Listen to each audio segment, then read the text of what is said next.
Hello and welcome to another edition of Dreaded TV.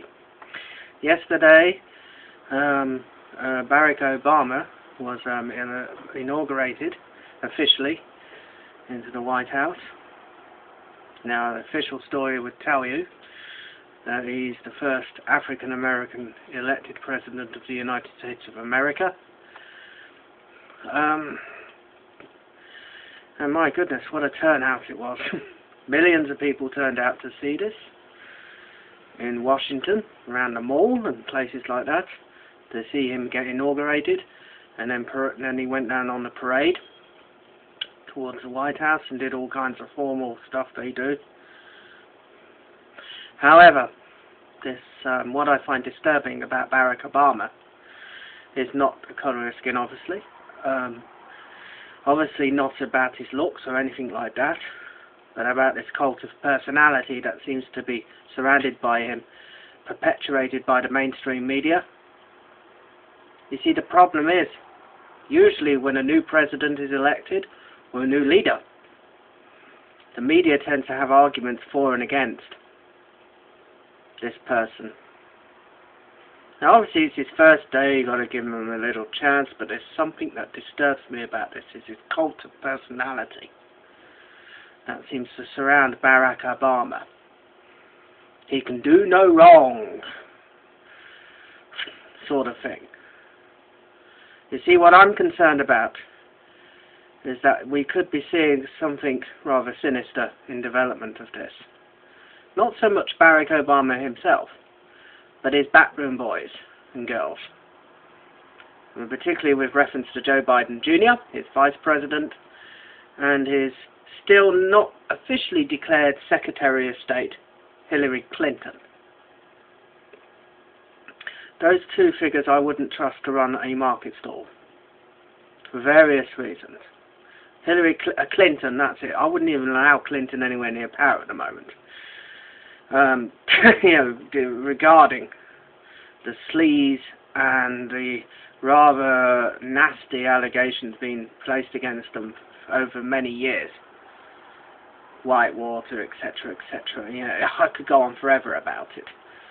And Joseph Biden's father apparently was a terrorist.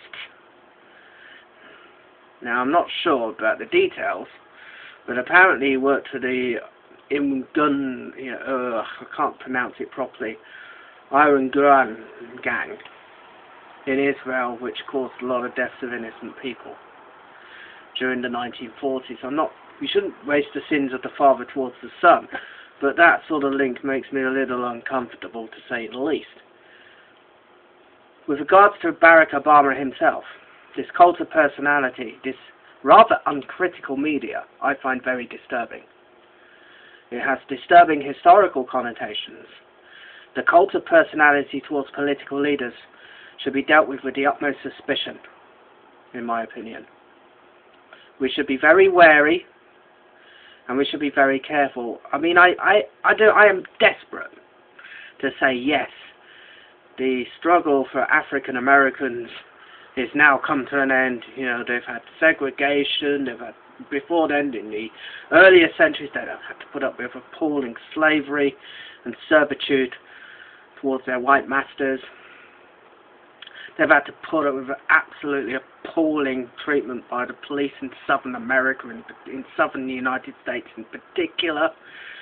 The riots in Alabama and places like that in the 50s and 60s, the civil rights movement, the struggle, those wonderful speeches by Martin Luther King that inspired people to go forward. Then they had to struggle for many, many, many years. And now this. The first African-American president. I want to say yippee, whoopee, but unfortunately I can't. It's not because of the way he looks or anything like that, it is the cult of personality that surrounds him. Unfortunately, it has very uncomfortable historical comparisons with certain leaders you wouldn't want to go anywhere near. I say, just be cautious. All I say to the American people is to be very wary of this. Not to be uncritical, to treat him with the same critical contempt that he did with the awful predecessor of yours, George W. Bush. Okay, give him a chance for the first few months or something like that, but please, don't just take in everything he says, or just believe everything he does. You treat a leader like that, they soon become a dictator. Their egos explode. And then it becomes into this rather uncomfortable arena of dictatorship. I mean, there's already been rumours of one of the amendments, I think it's the 26th amendment of your Constitution, that at the moment does not permit any more than 2 terms for any president. I mean, that debate is coming.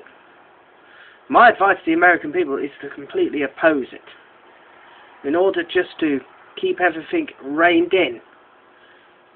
I mean, we should have something in this in the UK. I think it would be a good idea, actually, to stop 2 terms and that's your lot. You see, the thing is, the cult of personality is always dangerous within the political arena. You're always going to get charismatic people now and again in politics, but they need to be reined in with critical analysis and proper balanced media coverage,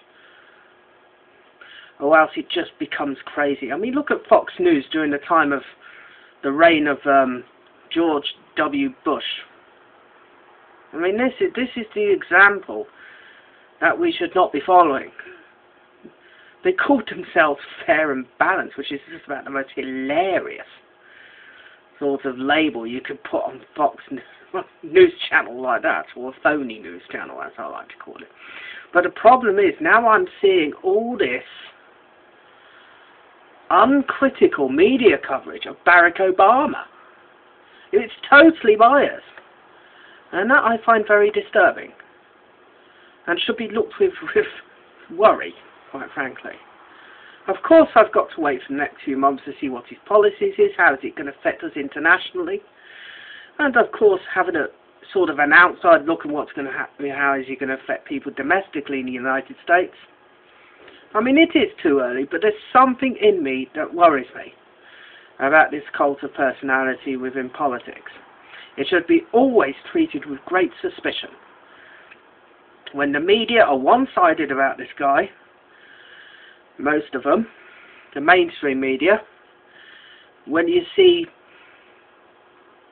people being, I mean, sycophantic beyond belief. I mean, I don't want them to dampen their hopes.